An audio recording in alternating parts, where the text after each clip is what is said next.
Hello everyone, स्वागत है आप सभी साथियों का टीए स्टेट एग्जाम्स परिवार में। उम्मीद है बढ़िया होंगे सब लोग और स्टडी बहुत अच्छे तरीके से कर रहे होंगे।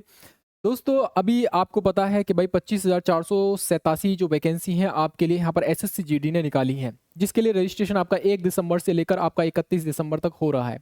अब आपको रजिस्ट्रेशन जब करना है तो कौन कौन सी ऐसी चीज़ें हैं जो आपको ध्यान रखना है, या ऐसे कौन से डॉक्यूमेंट्स हैं जिनको आपको फॉलो करना बहुत ज़्यादा ज़रूरी है, यानी आपके पास वो डॉक्यूमेंट्स होने ही चाहिए हर हाल में।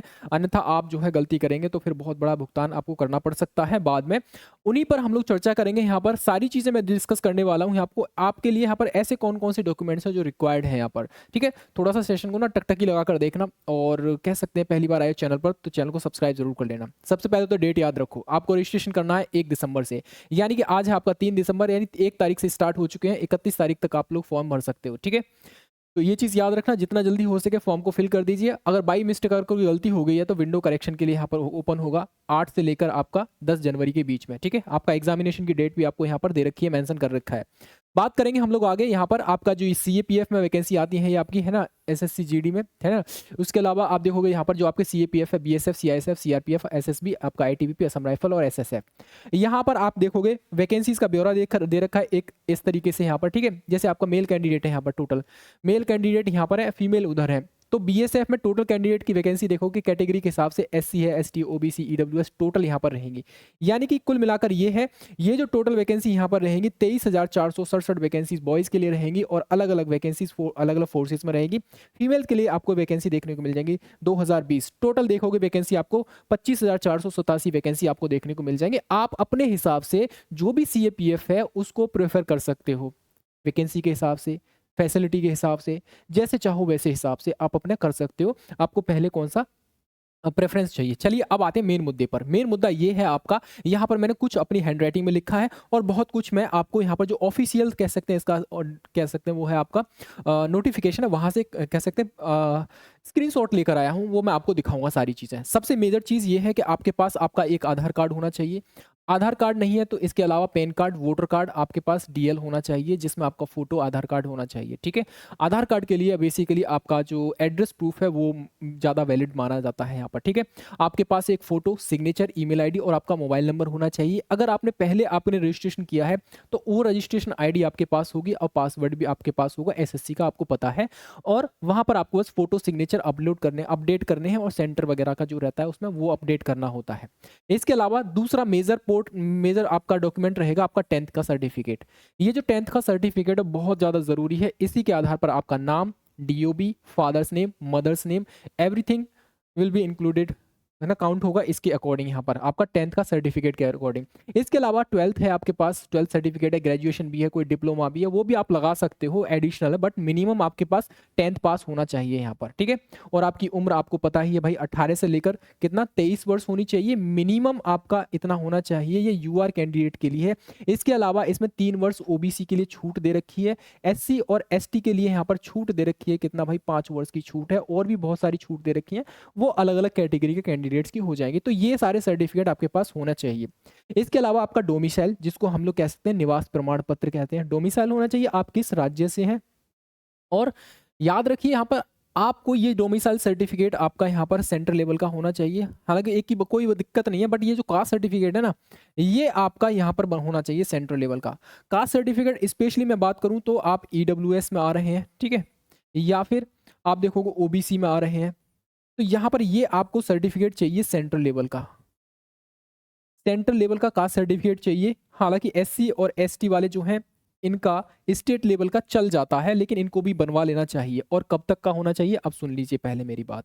यहाँ पर बात करेंगे, सबसे पहली चीज़ तो ये आपका एज रिलैक्सेशन का क्राइटेरिया होगा। आपको पता होना चाहिए कि आपकी जो एज है, आपका 2 जनवरी 2003 से पहले आपका जन्म नहीं हुआ होना चाहिए, और नहीं होना चाहिए, और आपका 1 जनवरी 2008 के बाद आपका जन्म नहीं हुआ होना चाहिए। ठीक है, मतलब कुल मिलाकर ये है, इसके बीच में आपका डेट ऑफ बर्थ होना चाहिए यहाँ पर। ठीक है, तो ये चीज़ क्लियर हो गया होगा आपको यहाँ पर। इसके अलावा एससी, ओबीसी और एक्स सर्विसमैन के लिए छूट दे रखी है यहाँ पर। अब बात करेंगे यहाँ पर कौन कौन एलिजिबल रहेगा। सबसे पहला पॉइंट, आप नेशनलिटी आपकी हिंदी कह सकते हैं, इंडियन होने चाहिए। ठीक है, सिंपल सी बात ये है कि आप इंडियंस होने चाहिए। दूसरा रहेगा आपका a person seeking an appointment on the basis of the reservation of EWS. अगर आपको ईडब्ल्यूएस का सर्टिफिकेट लगाना है इंपॉर्टेंट चीज़ है। अगर आप ईडब्ल्यूएस कैटेगरी में आ रहे हैं तो आपको सर्टिफिकेट लगाना है। तो ही और C possesses the income asset certificate valid for the financial year 2025-26, यानी कि वो सर्टिफिकेट आपका लेटेस्ट होना चाहिए। फाइनेंशियल ईयर 2000 यहाँ पर रहेगा, issue on the basis of income for the financial year 2024-25। Financial year 2024-25 और 25-26 के बीच का होना चाहिए। मतलब कुल मिलाकर यह 1 साल से ज़्यादा पुराना नहीं होना चाहिए आपके पास। यहाँ सिंपल सी बात बोली गई है, 2024-25 के बाद का ही सिंपल सी बात बोली गई है, आपके पास होना चाहिए यहाँ पर, ठीक है। इसके बाद आप देखोगे यहाँ पर अगला पॉइंट रहेगा आपका the crucial date for the claim of the SC ST OBC EWS status और एनी अदर आपको बेनिफिट लेना है तो आपको क्या करना है यहाँ पर, the certificate will be the closing date of the receipt of the online application form, यानी कि आपका ऑनलाइन एप्लीकेशन फॉर्म से पहले आपका ये पास सर्टिफिकेट होना चाहिए।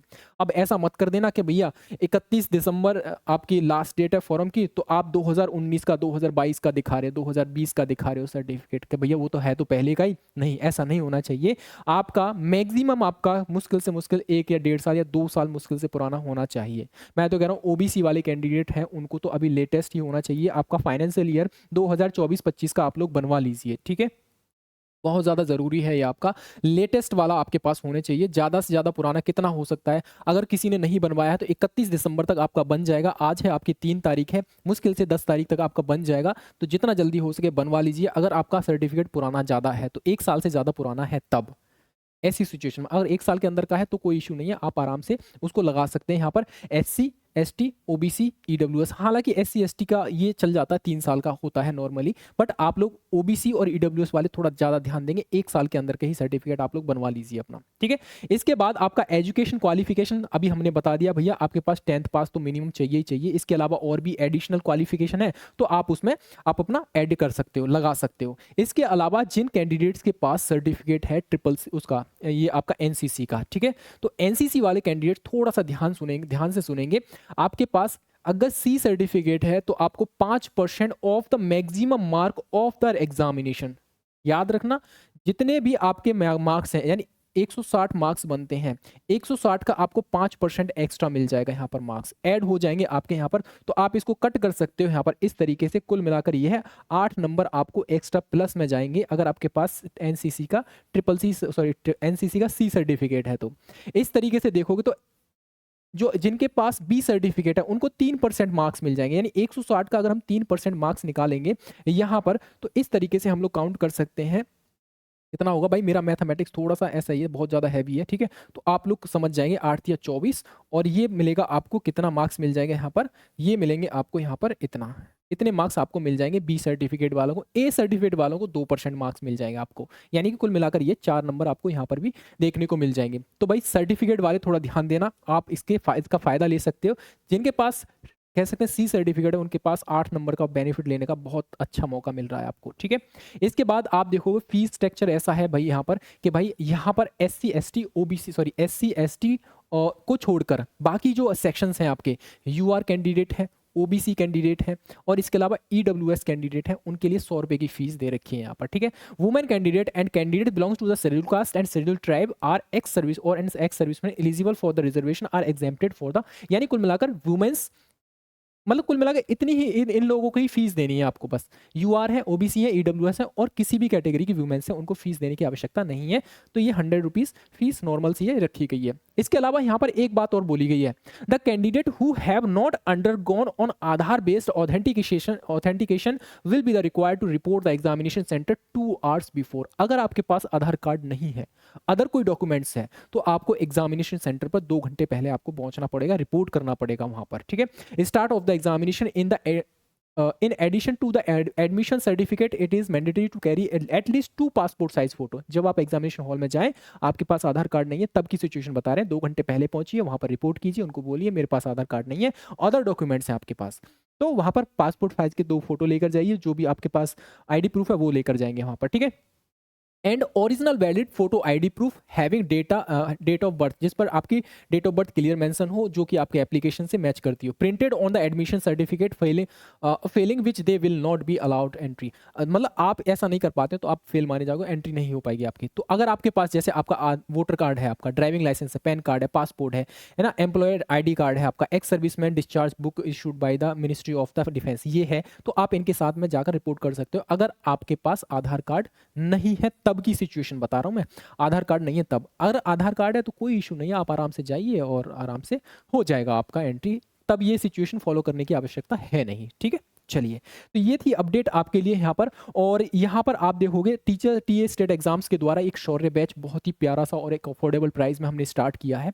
हमने देखो एक चीज़ मैं बताऊँ आपको, बीएसएफ एचसीएम की जो वैकेंसी आई थी, ठीक है, जिसका फिजिकल हो चुका है, एग्जामिनेशन अभी होना बाकी है, हो सकता है दिसंबर के लास्ट में, या फिर आप देखोगे जनवरी मंथ में कोई अपडेट मिल जाएगी, है ना, इस एग्जाम के रिगार्डिंग जरूर। ठीक है, तो उसमें हमने बहुत अच्छा कंटेंट दिया है और आप देखोगे स्टूडेंट्स ने बहुत अच्छा प्यार भी दिया है, बहुत ज़्यादा मतलब कह सकते हैं सपोर्ट भी किया आप लोगों ने। तो उसी तरीके से उससे ज़्यादा डबल मेहनत हम लोग शौर्य मैच में करने जा रहे हैं। ये शौर्य बैच कह सकते हैं अपने आप में कंप्लीट बैच है। यहाँ पर आपको 299 में, जिसमें live classes, recorded classes, mock test, doubt classes, class notes, PDF और एक्सपर्ट टीचर्स के साथ आपको डिस्कशन देखने को मिल जाएगा यहाँ पर। ठीक है, और बीएसएफ के जो एचसीएम हमारा था उसमें पराक्रम बैच से जो कैंडिडेट जुड़े हुए थे उनके लिए इस बैच के लिए स्पेशल ऑफर भी मिल रहा है यहाँ पर। अगर आप भी तैयारी कर रहे हैं एसएससी जीडी की और जुड़ना चाहते हैं टीए स्टेट एग्जाम से, तो आपके लिए एक स्पेशल ऑफर भी रहेगा यहाँ पर। ठीक है, तो कोई भी डाउट आता है आप हमें कांटेक्ट कर सकते हो इस नंबर पे। हमारा जो नंबर ऑफिशियल नंबर रहेगा वो रहेगा 7217246711। इस नंबर पे आप कांटेक्ट करके किसी भी प्रकार की कोई भी जानकारी आप शौर्य बैच के बारे में पूछ सकते हैं हमसे। चलिए, पहली बार चैनल पर आए तो चैनल को सब्सक्राइब जरूर कर लेना और मिलेंगे फिर अनदर अपडेट के साथ। तब तक के लिए हाँ, अगर किसी का कोई भी डाउट बचता है तो आप हमें कमेंट सेक्शन के माध्यम से पूछ सकते हैं। ठीक है, चलिए फिलहाल के लिए थैंक यू वेरी मच। जय हिंद, जय भारत।